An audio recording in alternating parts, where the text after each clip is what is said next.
Hello, everyone. Welcome back to another episode of a gaming podcast, episode 114. Look at that. Well over 100, on our way to 150 now. You know, Steve, the commissioner, after a great job yesterday, how are you feeling? I'm feeling good. My picks for the fantasy draft, I'm not too confident about now because two of y'all counterpicked my half my list, so we'll see. But no, I'm doing good. I was very happy that we were able to kind of get that fantasy league up and running. So yeah, if you haven't checked it out, check it out. A previous episode we just put out this week, and see how we all picked our first 5 games for a fantasy video game draft for the year of this 2026. So. Absolutely. I feel like we should check in after a major game coverage, Summer Game Fest. All right, let's check in and everything. Yeah, we're sitting. I think after Summer Game Fest and all that, because then we can be able to mention any games we picked up because of some of the announcements from Summer Game Fest. That'd be a good time to be able to catch in because we've got a few games that are will be released by that point, so we'll see how the points are kind of laid out. I think pretty much everybody has a game that's coming out within the first half of the year, so or at least before Summer Game Fest. So it should be interesting to see how it goes. Projected points. It's interesting. It's interesting how so far it seems that projected points Sammy's going to take it for this year, but we'll see how it all plays out. I'll give Rihanna a bad. I'll give some of her games a bad review. I will say I did make a mistake. Riley, I have to apologize. I should not have counterpicked Dustbloods when Mario Tennis Fever was right on the table. Yeah, I mean, when you're in the moment, though, hindsight's 2020. You know. Yeah, it was a blind moment for me. It's fine. I completely missed it. I forgot that was on the table, and it's so soon too. Yeah, I should have. I'm really surprised the one countered that, actually. I expected at least that one to be countered, but I'm okay with that one. I feel like this is the year it's a good bounce back. I just need now the rest of my list, the whatever 5 I choose, to basically be double digits in order to be able to counteract. Because after looking at it a little bit, I think Dustbloods is probably going to release this year, and it's probably going to be good. So I feel like you got Forza Horizon 6 though, which I feel like could sneak into the game of the year conversation. That's a really good pick. And Fable, which is still kind of we don't know enough about it, but that could be stellar too. We'll see definitely next week, but Fable and Pragmata, I need those to really hit. Next week is your week, man. You have a lot riding on next week. Yeah. We'll see. Hey, you know what? I have high hopes for Pragmata because I don't know if any of you guys played it, but I played it, and it's definitely one of those games where once you get your hands on it, you're like, oh, I get this. See, that's what I was thinking because I saw that there was some negative previews for it, but there was more positive than I was that's what I was thinking. So when it got counterpicked, I was like, man, I was second guessing myself of did I just choose wrong? Did I back the wrong Capcom horse? I think that's just more of initial of how the game looks, especially with this young child on your back and everything. Sure. I think it's just all going to depend on the hacking gameplay, whether or not that actually does well. And actually feels also, really good. Another game from Capcom getting an amiibo, which is weird. Oh right, I forgot about that. Yeah. I mean, I feel Capcom is the Japanese market for some reason. Yeah. I don't think they want this little girl amiibo. If it wasn't for the fact that they are working on an actual Mega Man game, I totally could have seen this as a backdoor Mega Man game. But we'll see. I mean, right now, what's the 3 main Capcom games this year? It's Pragmata, Resident Evil, and Monster Hunter. Monster Stories. Okay, yeah. So we'll see. They don't always they. I don't know. I'm betting on the fact that Capcom has been hitting really well over the past several years now. So I'm hoping they're not going back to Crapcom, which would be great for me. I think 2027 looks good for them too. We're looking at Mega Man. We're looking at why am I spacing on it? The dog game. You know what I'm talking about? The dog game. Oh, Amaterasu is the Okami 2. Oh, yes. That's right. That is coming back. That's right. The guy from what the hell is his name? Bayonetta. Yeah, from Platinum. Yeah, that's right. That's cool. That's cool. Right? Yeah. He's come back to Capcom to do this, so yeah, kind of crazy. A lot of potential there. Mm-hmm. Is there any game on your list that you're like really like not too sure about? Whether or not it's gonna do but it's up in the air whether it's gonna do well or not. I really am like, I don't know if Silk Song DLC will come out. I could see them pushing that no problem. That's the only thing I'm like, because they had no problem delaying the other one for forever or indefinitely. Oh, did they? So I'm like, yeah. Well, like Team Cherry did. So I'm like, I don't know. Like Hollow Knight, Silk Song DLC. I don't know. Mm. I can see it coming out though. I think that they're on a good stride right now. I think, and now that the game is officially out, they at least now have time to focus in on it. I mean, it just depends on how big that DLC is going to be.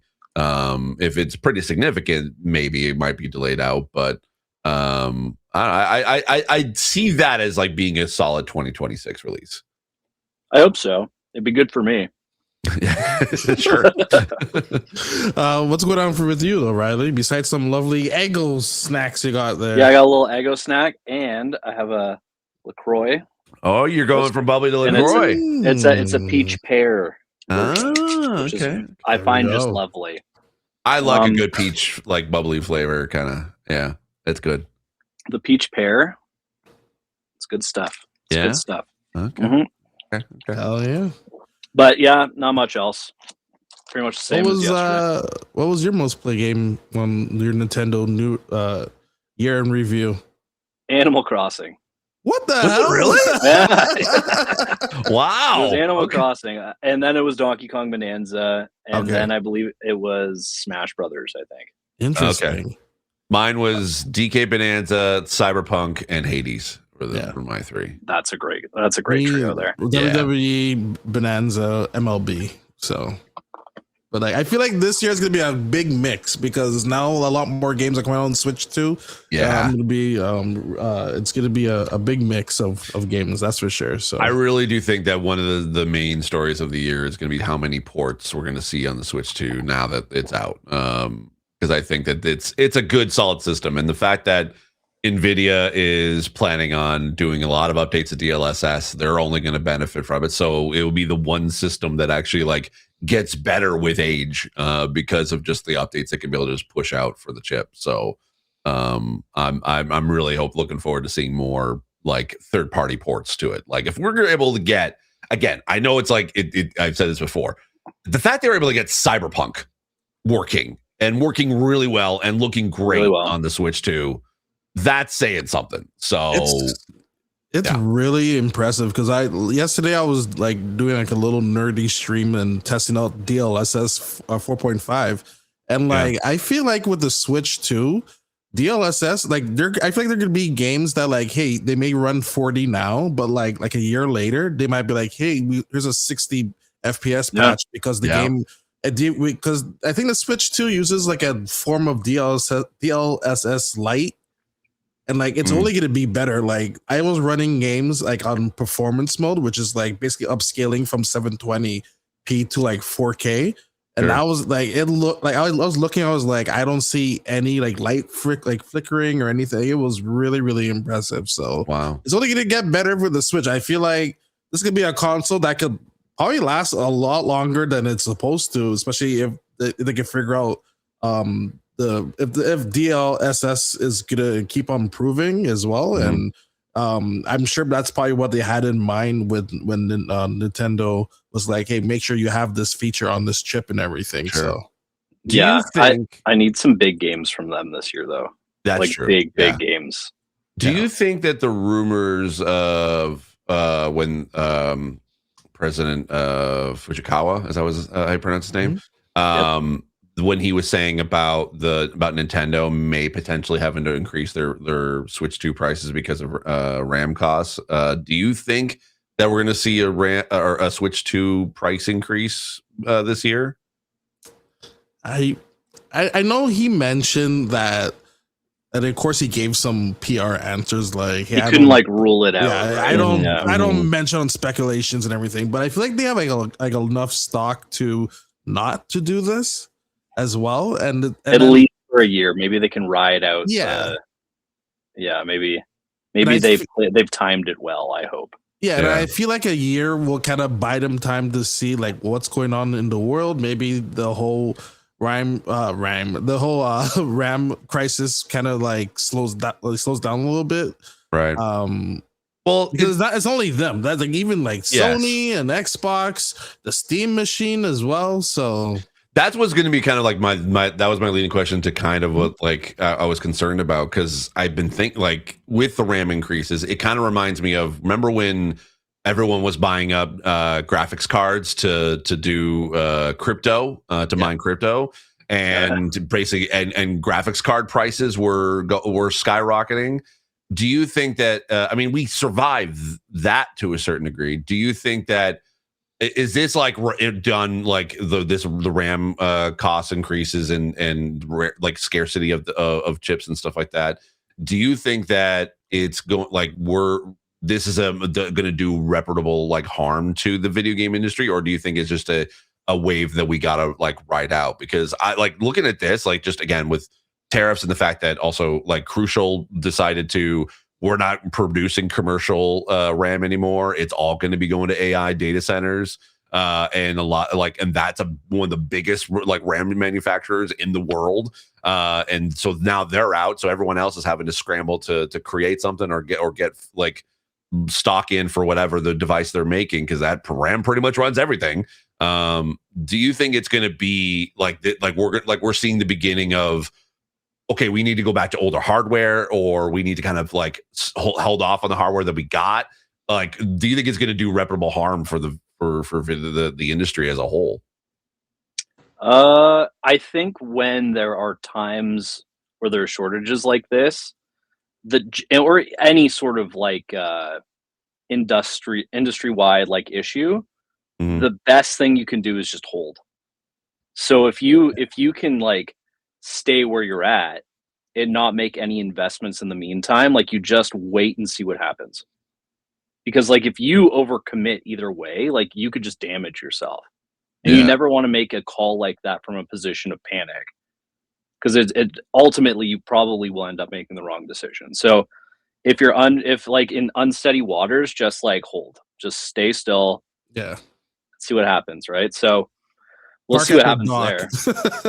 Yeah, do you think that's going to harm the Steam machine though? Because like we don't know what the price is yet. They're saying it's going to be releasing early this year, but are we going to get like a price like shock, sticker shock like now when they announce it, just to kind of like potentially compensate for that? Or do you think that we're going to get, okay, here's the price, and then like a year later they have to increase it because of whatever? Like, do we even know what RAM Steam machines even using? Cause I feel like they're building like a 3060 machine. The stats are out, right? I think. Yeah, let me we have the hardware. I remember seeing the hardware specs on there. So if they're building something that equivalent power of like a 3060, I don't think you really need to use DDR5. So they have 16 gigs of DDR5 plus 8 gigs of GDDR6 VRAM. And that I don't think that I think that's pretty much for both the 512 and the 1 terabyte. So it doesn't look like anything changes from that. And then they have, I'm looking at trying to find the graphics. I don't see anything. Oh, GPU. Here we go. AMD RDNA 3 28 CUs, 2.45 gigahertz max sustained clock, 110 watt TDP. So it looks like it's a custom AMD chip, but the RAM is DDR5. Oh, it is. Okay. Yeah. Yeah, that's gonna suck for them. Unless, like, these guys, it's a bad time to be buying chips. Yeah. But like, keep in mind, who knows how long they've been planning to make this as well. Sure. So and how much they have in stock already. Like, I know with Nintendo, they have like a deal until like a certain amount of time as well with these RAM companies. So like, say they're like, hey, here's like a 5-year deal, and the RAM is this price for us, and then when that 5 years come up, then they have to like negotiate it, everything. Steam could have done the same thing as well. At this time, like, who knows how long they've been planning this? I know Steam is like one of those companies like to sit on stuff like Nintendo does as well. So I don't really see them doing. I really don't see Nintendo or even like Steam, for example, like raising a price. Or let's just talk about Nintendo. I don't see Nintendo like raising the price for their handheld right now. Yeah. For this year, maybe next year when you're getting closer to like that end of the 5 year, like I don't know how long their deal is. I'm just gonna say 5 years. Maybe then, like you say, like, hey, we're at the halfway point. What are we gonna do? Because that's like the turning point of like, okay, we gotta figure out like where things are going. And as for Steam, like maybe I feel like they could sell this hardware at a loss, to be honest. I was they make so much money. Yeah. With all those crazy games and $1 games and they anime feat this game, anime feat that game. They rule the marketplace. They rule the PC gaming marketplace, so they can afford to, and they've been building that up for over like 2 decades now. So they could, I think you're right. I think they could afford to run at a loss if they need to, because they seem to be a lot more, I guess, consumer focused than I guess any other companies. Because you're right. Like I think Riley, you said before, like being able to hold is a better business sense than kind of making the short term decision to panic now, because that has long term effects. Because we already seen that with PlayStation and Xbox having to keep constantly increasing their prices, like almost like every 6 to 8 months now, it seems. And it's weird to see that, because it used to be that if you're an early adopter of a thing, you're paying the premium price before it becomes popular. Now it's almost cheaper to pay the early adopter price, because it's only going to get more expensive as time goes on. And there are other avenues that Nintendo can go down to kind of like make themselves whole as well. So if it's not increasing the price of consoles, like you might have noticed, like Amiibo have gone up in price, right? So like things like that, I would think that NSO is probably due for a price hike. Like things like that are that they can kind of balance themselves out a bit there. And they can always, I don't know if you remember when the 3DS launched, it was at it didn't sell too well out of the gate, so they actually dropped the price and then they rewarded legacy players with software, with the ambassadorship. That was so cool. I got 10 Game Boy Advance games and 10 was it NES or Super Nintendo games? I think it was NES games as well on there. It was pretty cool, but like there's a lot of things they could do in order to balance it out. If it's more bundles or something like that, maybe increase the price of peripherals. If it's controller, I think the Resident Evil 9 or Requiem controller is slightly more expensive already, so like you could see that happen. So there's a lot of other venues that hardware manufacturers in particular can go, where when I look at like the RAM issues, provided that like they've stocked up enough, like I think that Nintendo, the tariffs were kind of a happy accident for them. I think it's a long-term struggle, but what it forced them to do was kind of overdrive their production in the front end ahead of this. And now they're like, oh, well, now we have these units. So like we can actually kind of coast with the price without like having to increase it this year, maybe, depending on how many they were able to create. So, because weren't they initially planning on bringing out the console in 2024?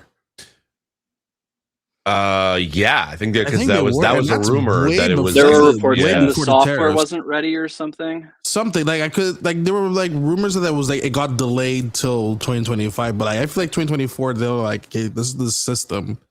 And that's a year before tariffs even came out.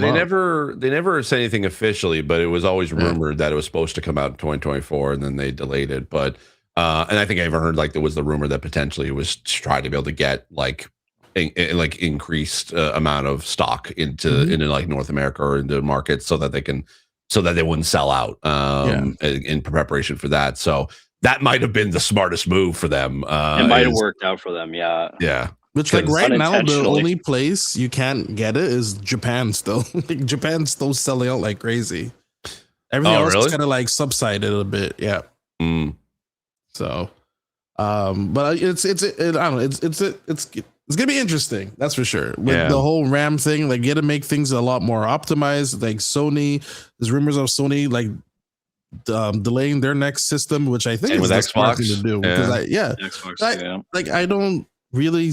I feel like we still haven't even seen what the potential of this console cycle. True. I think the thing is we always keep forgetting is that like it is because of COVID. Like COVID definitely like affected a lot of the industry and still is affecting the industry more than we realize. And part of that I think is that it makes it we've seen like it's also psychological. It's like it feels like that the PS5 and the Xbox Series X like just came out, but we're now going into its 6th year for both. Which normally by this point we would start seeing rumors of the next generation. So it only just makes sense that it's like it feels like we barely got out of it because also it was just tough to be able to get them at the beginning, so it was rough, like stock wise. But now that they're at a cadence where now I think both have been able to release stuff, although Xbox just. No one's wanting keeping stock on their shelves anymore, but PlayStation seems to keep selling okay. But it's definitely not any like gangbuster sales. Like even Nintendo has kind of suffered a not necessarily a huge not a huge drop in sales, but definitely like you, Riley, you could talk more about this than most. But like it had a drop in holiday sales than they had expected. Xbox, yeah, I think they dropped 35%. Like even, I don't know, like consoles in general. Like Nintendo I think Nintendo as well, right? It was like a 35% drop or something. I mean, generally, it was the lowest year on record in like 30 years for hardware. Oh, right, yeah. So I mean, like, yes, that was something. Although with this RAM stuff going on, like we've seen a lot of bleed over into PC. Like that's been growing, I think, noticeably. But with the RAM situation, if consoles can maintain prices, they might be able to we might see a bit of a shift back from consumers if the cost of playing on a PC is astronomical. It's like, well, then I'll just buy a PlayStation and play Grand Theft Auto, which is not on PC.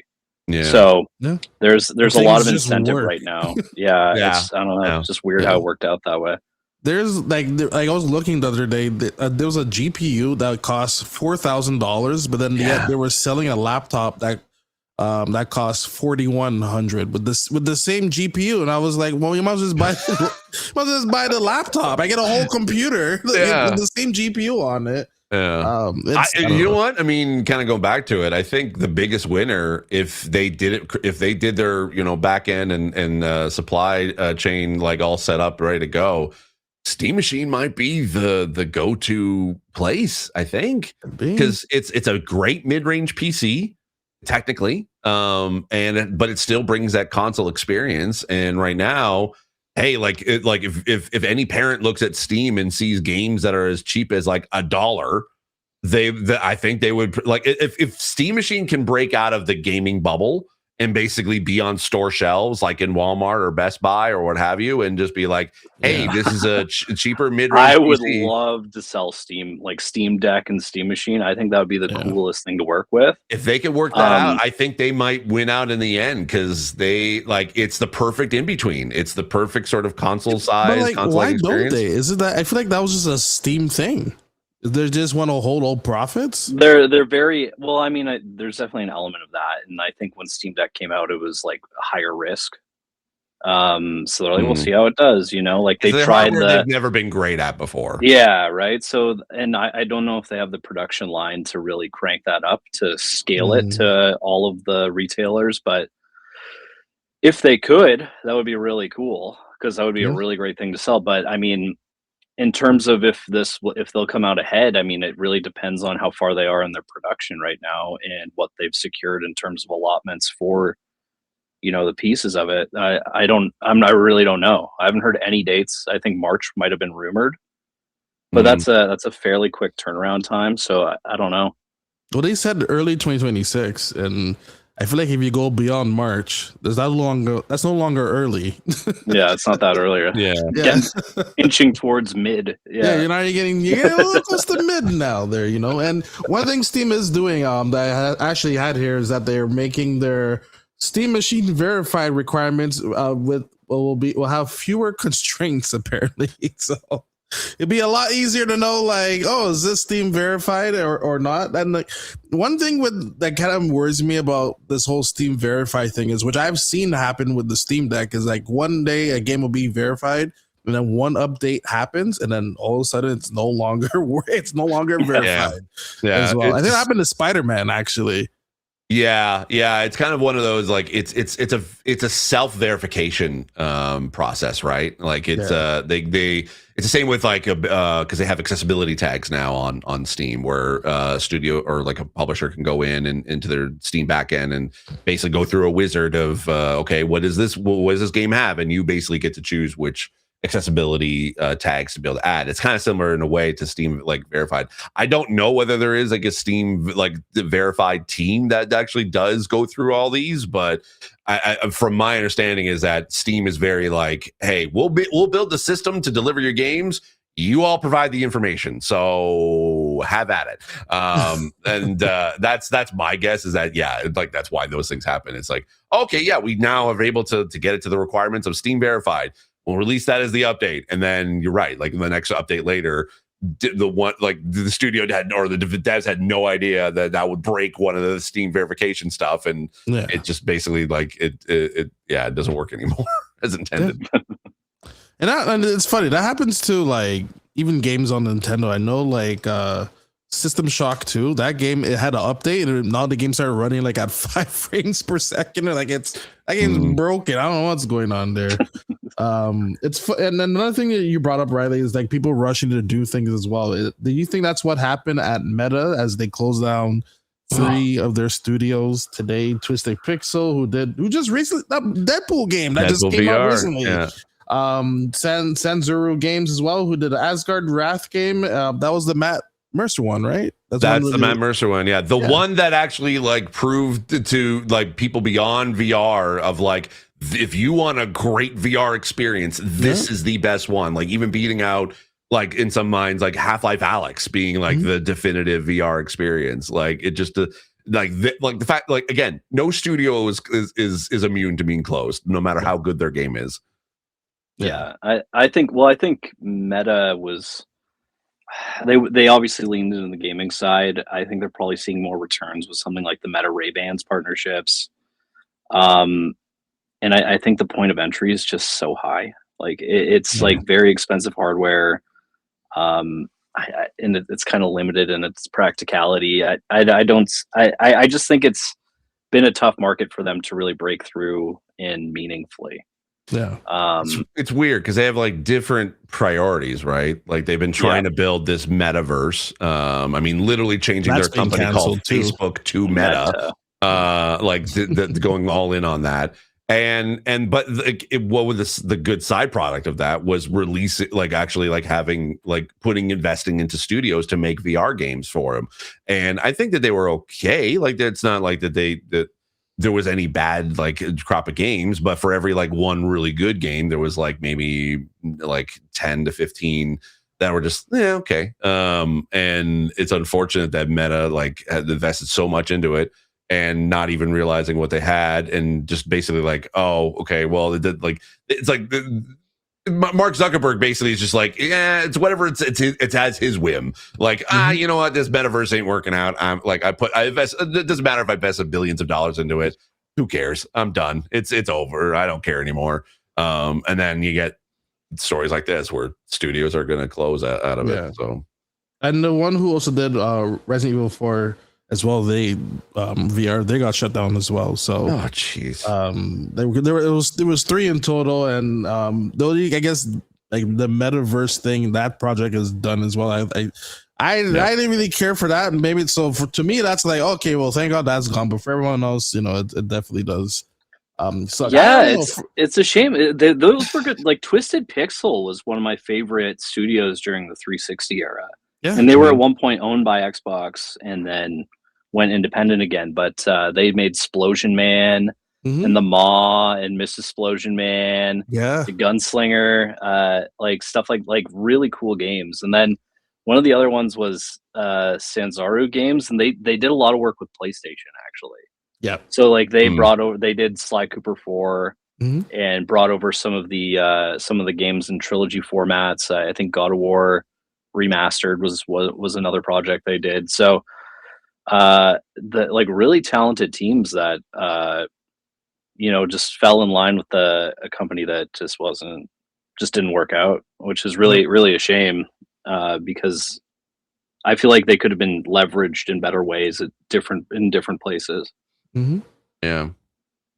I don't know. For like with VR, I feel like that was like at that time that was the RAM craze we're having now, or the graphics card craze. I always found like it reminds me of like when everyone's going like everything was 3D this, 3D that, and now 3D is kind of like simmered down, except for like one movie that's coming out soon. And it was like, oh, in 3D. I was like, I was actually for me, what surprised me was it was Avatar. Was seeing that over the holidays, and I was like, oh, you can watch this in 3D too. Yeah. Okay. That was weird. And I feel like VR is still like, even with Apple with their Pro version, like maybe that one is only like, because you can have it acted as like a monitor replacement as well, but like with VR, like I don't know. I don't feeling sick half the time. I didn't really feel like it got caught on.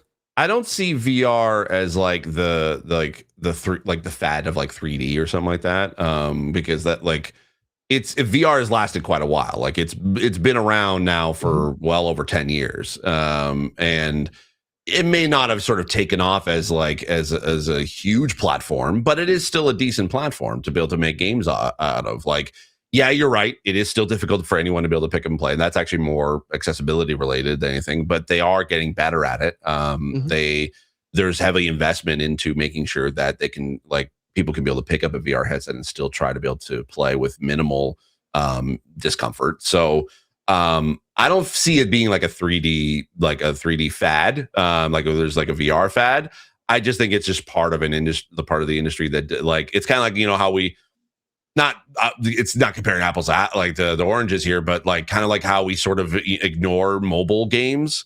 But in reality, like they're kind of like a lot bigger than we really think. I don't say that VR is a lot bigger than we actually think, but it's kind of like one of those parts of the video game industry that it's still going. It's people like studios are still making it. Like Meta, Google has a few studios too. There are some independent studios that are still making games that are not necessarily backed by Meta. So it's just because Meta owns like a hardware platform for it. I hope they still continue to invest in the Quest. Because right now it's the cheapest and the most economical, like, and the best headset you can get right now.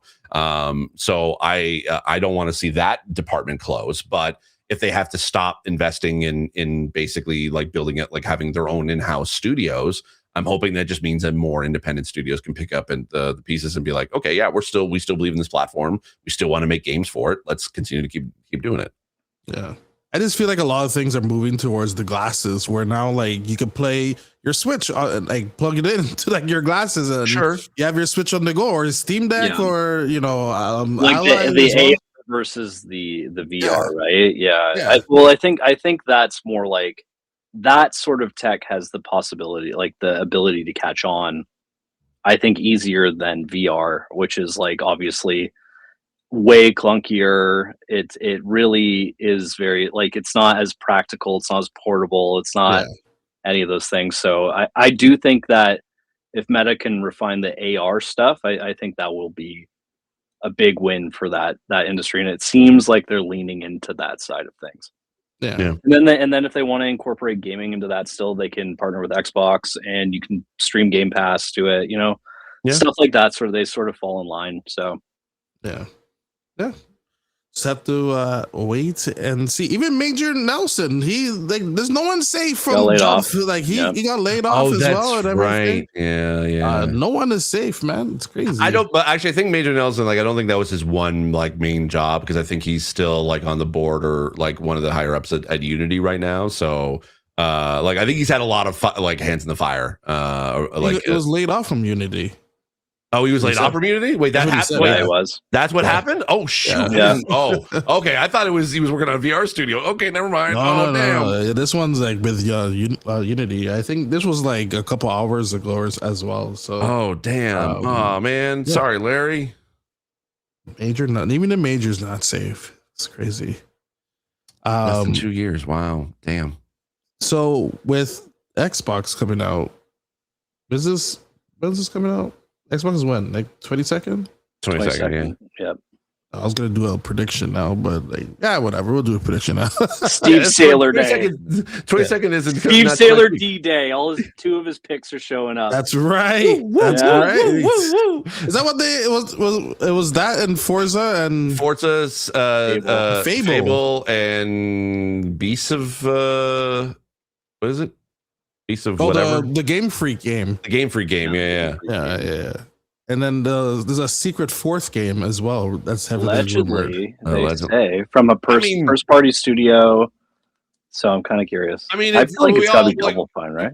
Yeah, I don't know what the studio would be, but we all know there's going to be a shadow drop game at some because they've done that the past 3. So it's the best. I think the developer direct is my favorite thing Xbox does. Oh, absolutely, me too.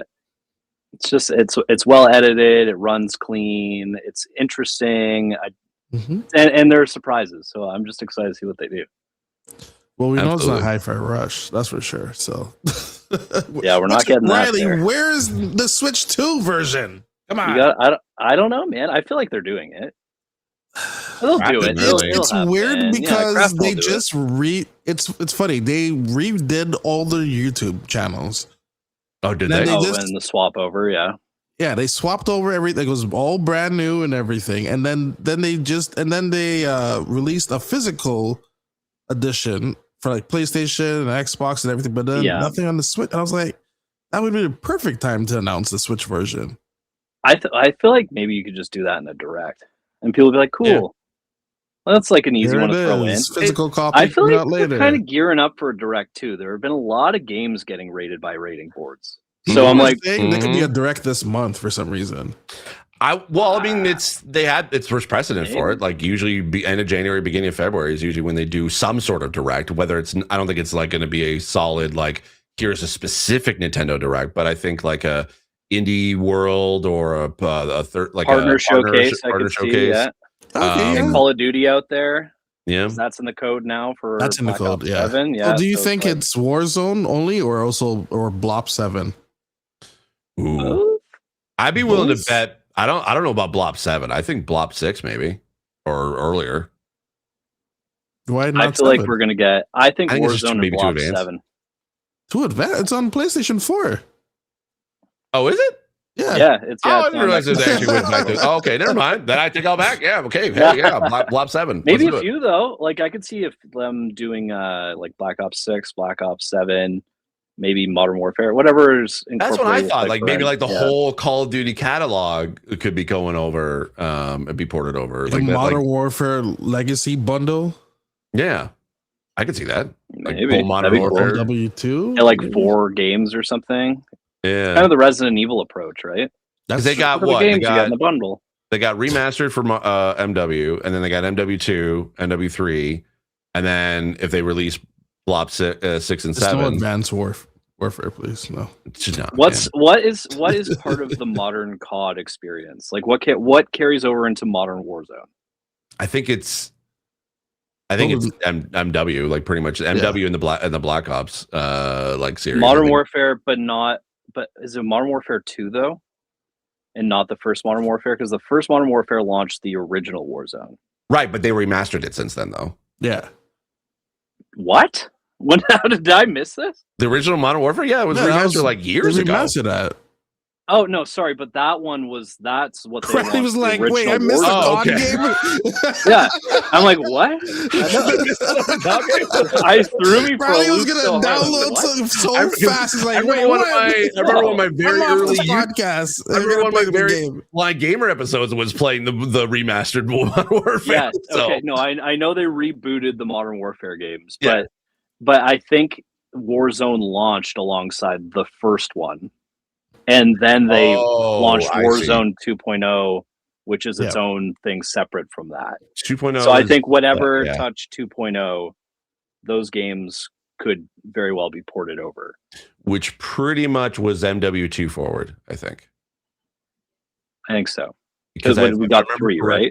I think because this is when we're on the time when I was working on it. I think that because they released 2.0 when I was contracted there, and I think that happened around like MW2 or MW3, and that basically put everything on the same engine as Warzone. So, yeah. So I think it was MW2. I think it was the launch of that, if I'm not mistaken. Anyway, okay, yeah. So Modern Warfare, yeah. So 2022 onwards, I think you could scale and bring over. Yeah, Warzone was 2020, so. But if you only get one, I think you're getting Black Ops. That's 1.0. We're talking about 2.0, the full revamp. Oh, okay. Yeah. Which basically what they like. That was the same year as Modern Warfare 2. Yeah. Yeah. Internally, they basically just put everything in the 2.0 engine, so that way, if they release a game, it's going to be there's stuff they can port over to Warzone from whatever release. Like that's why we're able to. If nothing else, I think we get modern Black Ops 7, and then they'll be like, there you go, everything going boost forward. up the numbers for that because everyone wants to see it. Do you think that we're going to get a Switch version of Warzone?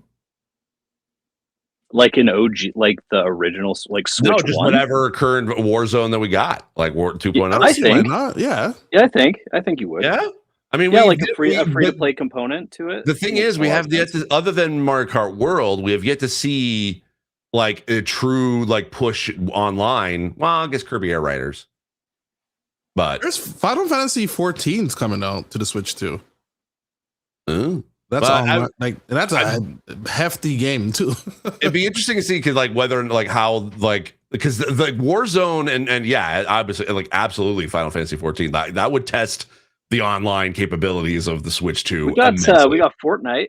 We got Fortnite on there. Yeah, but Fortnite was always it was built for it. So they Fortnite is kind of technically running on the same. I mean, it's all Unreal 5 at this point, but it's the same engine that's running the mobile version. So that's why.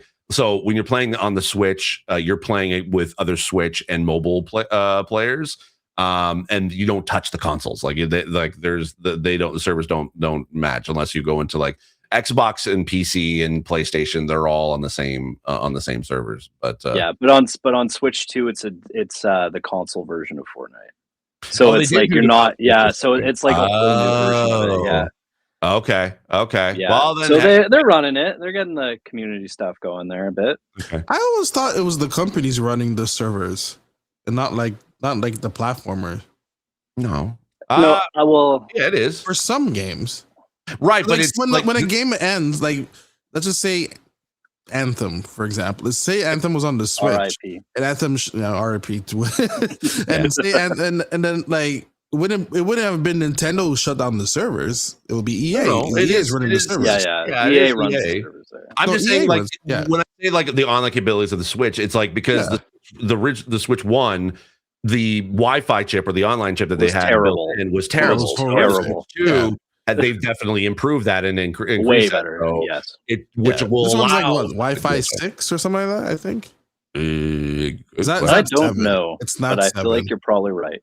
Yeah, but I feel like it's even now, a substantial upgrade. Yeah, and then even now with the fact that the docks all come with Ethernet ports, I feel like now people kind of like understand the fact that Kirby Air Riders tell you, hey, your connection is great.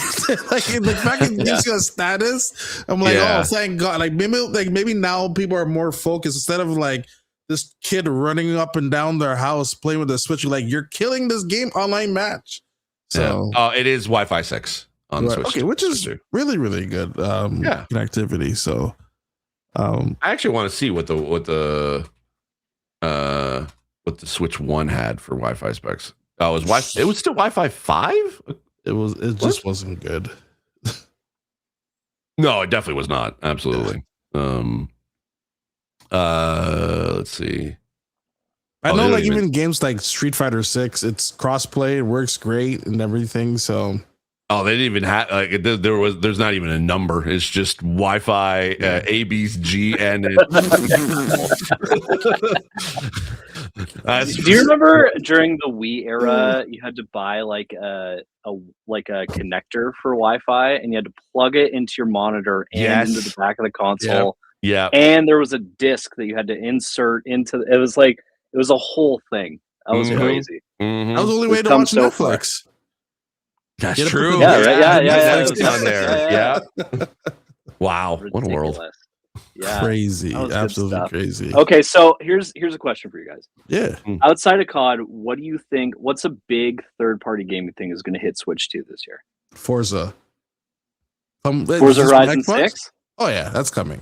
From anyone, but okay. Okay. Yeah, I'd say Forza would be a good call. I want a game on the same caliber and like caliber as like a Horizon or a Left 4 Dead. Like I feel like that there isn't a game that looks like that. When you look at it, you're like, holy crap, this game's kind of beautiful. Yeah. It's funny that you mentioned that because I feel like Valve's gotten kind of like skittish about putting they've pulled a lot of their software from a lot of the other hardware. If it's Xbox, PlayStation, you can't play Portal or anything like that. But only like 3 or 4 years ago, they brought the Portal games to Switch. Yep, true. Yeah, that's true. So it's like they might see that as like an opportunity to expand on certain things. So maybe they need money for the Steam machine. Right? Yeah, yeah, and the VR headset too. True. I mean, if like. I would have said Resident Evil, but they've got once Resident Requiem comes out, they're releasing all of the previous Resident Evil games the same day, which is awesome. That RE engine is spectacular. Oh my it's god, crazy. yeah. Oh yeah. Heck yeah. It's fun. I maxed out Pragmata yesterday.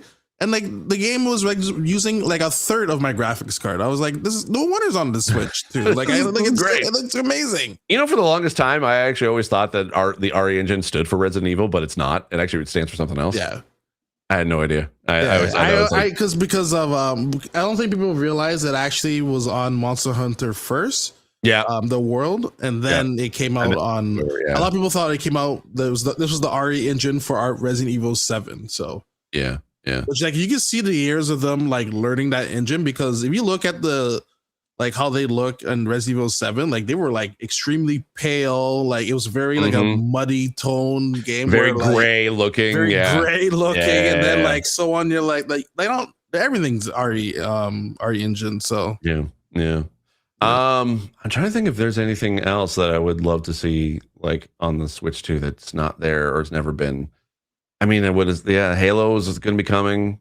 That would be a big one. Halo would be massive on Switch. Yeah. I think that'd be a huge hit. Yeah. They announced that Campaign Evolve is going to be coming to Switch too, right? No, they haven't announced that yet. No, they haven't? PS5, yeah. Oh, okay. What if they say Fable's coming to the Switch, Riley? Oh my god, that'd be awesome. That would be cool as hell. I don't know.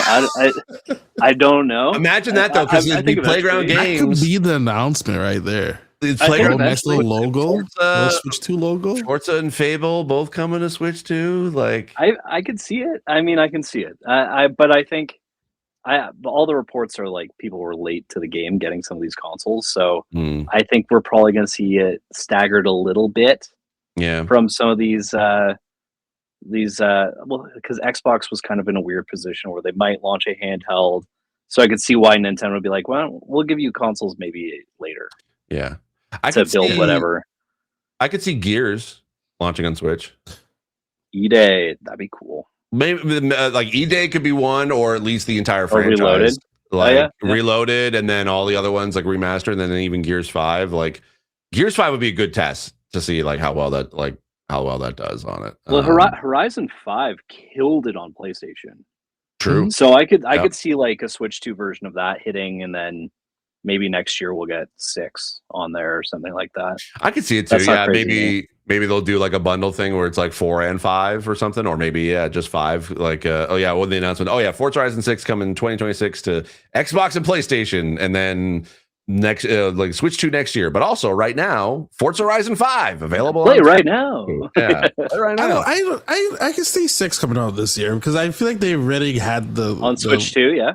Yeah, I feel like they already had their they were late, but I feel like they were late to launch anything in 2025. I feel like now 2026, say Sure. Horizon's a July game. I feel like they have But they would have probably talked about it already because they made a big deal about Horizon yet. Well, they made a big deal about 6 coming to PlayStation 5 as well as Xbox. Yeah, they've confirmed that. But then the same way with Indie, Indie just got like a random announcement after. I feel like that's when they got their consoles. Well, and Fallout 4 getting Fallout, Fallout, yeah. We actually really need Oblivion. Yes, it doesn't have a Switch. Yes. Yeah, Skyrim's on there, but we don't have Oblivion yet. We absolutely definitely need Oblivion remastered on there, 100%. Yeah, and the thing about that, like with Xbox, I'm sure they want these games to be running on like the Ally X, for example, or even even the Xbox Ally. I will say as well. And if it can run on those, it could definitely run on the Switch. Sure. So. I mean, it'd be different. They would have to change around the architecture because of course they've been developing on AMD chips for a long time. So having to be able to like develop or port it over to NVIDIA would be the challenge. I think that would be the thing that holds it back. Like I think all these games could definitely happen, but it's just basically I think it's just the time to be able to develop it so it can run on those chips would be. But again, I mean, they are porting into PC, which also does run NVIDIA chips too. So I can see them basically doing multiple ports for it. So. Yeah. I feel like Halo would be my most anticipated Switch 2 appearance. Just the novelty of that is kind of hard to beat. Do you think we'd see it in a developer direct or partner direct from Nintendo?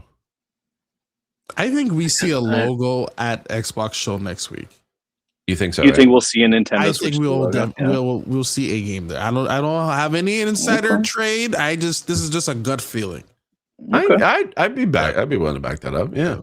I can see that. I feel like we'll see a lot of Xbox stuff in Nintendo's next show, which feels soon. Because they haven't done that yet. They have not done the Xbox push on a Nintendo Direct yet. Like they've had the games that have been announced. It's been Bethesda. They have all been Bethesda for the most part, right? Yeah, pretty much. Indiana Jones But they've never done like like here's the Xbox catalog now coming to to the Switch. We've never done that big push yet. Yeah, we'll have Phil Spencer show up in a direct one day, and he'll be like, "Hey, yeah, like Halo." Oh yeah. Hey, you Marios and Luigi's out there. You like Master Chief? It'd be perfect. I could see him standing in front of a green screen, Xbox 25 logo in the background, and being like, "Xbox, 2026 is the year of Xbox. We're putting our games on Switch 2, and we're proud to partner with Nintendo on releasing our catalog of great Xbox games, so Nintendo fans can be able to play our favorite games, your next favorite game from Xbox." That's the thing too. Is like we're in an interesting spot with them in particular, where like I feel like they could start making announcements outside of their own presentations. Sure. So like if they ever did a Banjo-Kazooie, I would probably do that in a Nintendo Direct. Because that character is so tied to that brand. Yeah. Whereas I would maybe go the other way, and for like a new Spyro or a Crash Bandicoot, I would do PlayStation. So it's like I'll meet you halfway here, Riley. How about this? Okay. All right, you ready for this one? Yeah, I hope. Nintendo's next Direct, Phil Spencer comes out. Hello, gamers. Philly. Hello, Marios and Luigi's. Hello, Marios and Luigi's. Phil Daddy Phil, Uncle Daddy Phil is here, and we would like to introduce Papa Phil coming to the NSO, the Xbox platform. Oh, see, I've been saying Game Pass on what would you? I don't think Game Pass will come out there, but you could release like 360 games, the Time Sweeper, maybe the Badger Frenzy. And if you call it like the Xbox app, like any Banjo, there's only one Banjo game that's on Nintendo, right? You know what? I think I'm kind of turning around on this because I always thought that I would love to see Game Pass on Nintendo, and I think it's still allow it. I think it's but you're right. I think Nintendo will allow it, but this would be a beneficial thing for for Nintendo and Xbox, where if they want to keep Game Passes specifically Xbox, that's fine. Like they don't want to put it on anywhere else, that's fine. But putting their entire back catalog on Nintendo is basically still in their same vision, because they still allow Game Pass games to be bought on other platforms. So I could see them going back in the 360 era. If you want Xbox, they have their perks. Maybe you get a perk that way. As if you have Game Pass, you get like 3 months of NSO or something. I don't know. Maybe. Oh, like kind of like the Fortnite crew perk. Yeah, exactly. But then Game Pass money will go up in price again. I feel like a major reason why Game Pass isn't on PlayStation or Nintendo yet is because those companies are going to want a 30% take on the monthly fee. Yeah, that's true. And that's going to look. I mean, like, if you look at Game Pass, financial decision for Microsoft. Yeah, right. And it's only really available through their own platforms. Yeah, because they want 100% of it in order to keep it viable. So that's probably why it's not there. That said, I think they'll probably continue to work with Nintendo. Like some of the biggest things they've done with Nintendo are all the Rareware stuff is kind of on NSO. So Banjo-Kazooie, Tooie. There's a couple of Banjo-Kazooie Game Boy Advance games that I'd love to see show up on there. Banjo Pilot and Grunty's Revenge in particular. If anyone out there knows those, they're great. But there's and then Killer Instinct and stuff like that. Like, I think we'll see a lot more of that stuff sort of happening. I think the other month they finally added Battletoads to NES.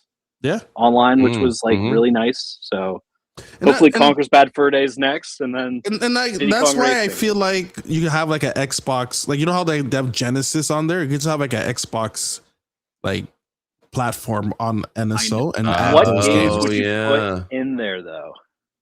I would put like Fusion Frenzy and Blinks the Time Sweeper. I would even put Killer Instincts in there. On the the original Xbox. Why not? I don't think it ever released on the original Xbox. I just mean like you have like an Xbox platform on NSO, and then you can have like you could throw in like not like OG Xbox. No. Like just like console. An Xbox. Okay. Yeah, just throw it on there because they have worked out relationships with, especially with GoldenEye, Perfect Dark. So maybe they have seen like the benefits of having like their games on there, but like, hey, let's just let's have an Xbox app on there, and then you could download our old games. I'm really curious to see how far that goes because like obviously there's a lot of technical issues with the port process and stuff like that, but like how deep into their library do they go to bring some of these games forward, and is it just like well, from now on, we're going to do it. Like not in less of a retroactive thing. Because I feel like if they were to do like Killer Instinct, which I would love, and that's a really great pick, I would think it would be on PlayStation before it hit Nintendo, just because it's an easier port, right? But like that costs, I don't know how much that might cost as well. Yeah, right? I feel like at some point you're just like, why don't we just make a sequel or something like that, which would be really great. Yeah, maybe they still will, but like Iron Galaxy is like hardcore. They did Tony Hawk, right? Iron Galaxy, Tony Hawk, and they just recently did Mortal Kombat collections, which was not good. Yeah, but they also helped with season 2 or 3 of Killer Instinct. Yeah, so I'd probably go back to that studio to and that maybe could be a guide small that studio from them as well. So. Pretty perfect. Pretty last good. Year they sold off the anniversary package for like $10. Like they were doing like a heavy push for it. They came back to do the anniversary package, right? Yeah, so that's right. I feel like that there's a reason they did that. So I would think that maybe that could be a really good sign that there's more to come from Killer Instinct, at least in the short to long term. Should be really cool. Oh. Got 1 week to find out. So, Steve, what's going on for you for the rest of the week? This week, I'm hoping to have my first review up for 2026, where I'm going to be reviewing Keeper from Double Fine. So I'm going to be talking about that. I've already got a few reviews potentially in the works. I'm kind of going back into the back catalog to do some reviews, just to kind of because I want to be able to do it where it get to a point where I can be able to release a review every week. I'm going to at least that's the goal. And I'm going to do some games that haven't touched in a while, or haven't touched at all, and they've been out for a while, and maybe had some new updates that could be worth looking at. Like I just started playing Avatar, Frontiers of Pandora, because Fire and Ash kind of came out, and they added third person view to the game. So I'm gonna check out that, and because that's one Ubisoft game that has completely passed me by. So so I'm gonna check out that, and there's plenty of reviews coming up that is gonna be for that, and then I'm just gonna be streaming on my Twitch channel. I was initially streaming Red Dead Redemption, but I can't stand the save system in that game, and I've lost so much progress because I was not near a bed just to be able to save. So I lost a lot of progress on that. So I think I might just jump back into Animal Crossing because with the new update. There you go. It's time. It's time. I'm actually waiting for the update to go back to my Animal Crossing. It's been 4 years since I've seen that island. Wow, that's what I actually put out a post. I put out a post because I was like thinking, I'm like, do I just start over or do I salvage what I had? And everyone was telling me salvage, like keep what you got because it's going to take forever to get all the tools and stuff back. So it'll take like months to scale that again. Yeah, so I think I'm just gonna have to swallow my pride and be like, okay, how bad does this island look now, or is everyone dead? How many weeds are there? There's gonna be a lot of cockroaches you got to step on in the house. They had that in the game. Well, yeah, if you don't visit a place, they like cockroaches like show up in your house. And then you have to go and step on them until they're all gone. Yeah. Oh, is there like a quick way to be able to let someone else do that, like a pest control person or whatever? I don't think so. You gotta handle it yourself. Damn. Okay. All right. Well, that's gonna be bad. That's gonna be my YouTube video. Like I haven't seen my island for 4 years. Let's check it out. That's actually pretty good. Decent YouTube video. I think I'm gonna do skeletons. That. Yeah. An SOS written on the beach. Yeah. I love that. Oh, that's great. That's a great thumbnail right there. Yeah, I'm gonna do that. I'm gonna 100% do that too. There you go. What time does the update go live? Do we know? I think it's Wednesday night, like at midnight. People think Wednesday at 8 p.m. because that's usually when they swap over the NSO stuff. Okay. But I don't know. So it could. It's weird that they say Wednesday at 8 p.m. and yet they say, "Oh, it comes out on the 15th," though. That's usually how it works with the NSO releases because it's like technically. It's whenever they want on that. They have a whole day because even like Reanimal said like there's a demo available, and I went now and it's not even there. I'm like, where is it? Where's this demo? Riley, what's going on with you? I'm gearing up my island too. I've been playing obviously a lot because it really I played it the most last year apparently. So I managed to get all of the dinosaur fossils. And nice. I've cleaned up my beach. I've caught all of the sharks, which I didn't have before. So I've scaled it nicely. I do want to move some stuff around, but I'm ready for this update to come into effect because I literally was checking social today, and I saw Nintendo posted like, "Oh, redecorate your house with mouse controls." I'm like, that looks awesome. Yeah. So I want to do that stuff or the designs and stuff like that. Like it'll be fun, and then. For doing that, maybe we can all visit each other's islands and trade some turnips and make some money. Yeah. Here's the thing. Sorry, go ahead. No, go ahead. I was gonna ask, does it still like how like it used to do that annoying thing when someone's visiting your island, it will like just pause the game for everyone? Because it flies over. Is it still gonna do that? Or on the Switch? I have no idea. They really haven't said too much about it. I do know that you can play. Though. I think they've said that they improved the wait times when you're traveling to someone else's island on the Switch 2 edition. So annoying. You'd be like, "Hey, I'm gonna pick up. Who's visiting now? Like, God damn it, who's leaving now? It's like, come on, man." Yeah. Actually, I'm trying to think now. I think I might have at one point restarted an island at some point within the past couple of years and may have just abandoned it without not keeping my original island that I had. So I may have a long wait. If it gets to that point where I go back and it's like, there's literally like, if I'm still kind of like, cause I remember I had the museum at one point, I had different fossils and stuff like that, but I can't remember if I, at some point, maybe the 2.0 release was like I wiped the island clean and started from scratch again. So I hope that I didn't do that and I kept everything. But we'll see. 2022 was the last time I booted this game.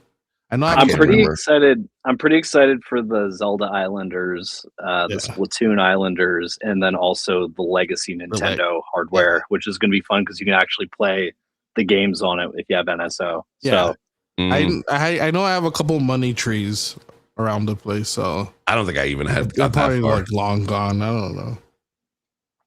I'll help you guys out. If we're coming back into it, I've got some recipes laying around. Good. Okay,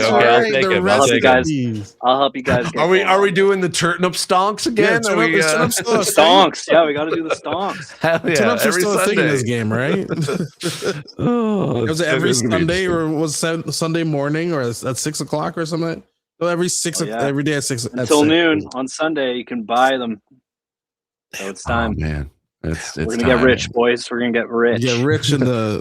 We're gonna put Tom Nook out of business. Stupid Tom Nook, unbelievable. Anyway, we'll see you all here next week. Take care, everyone.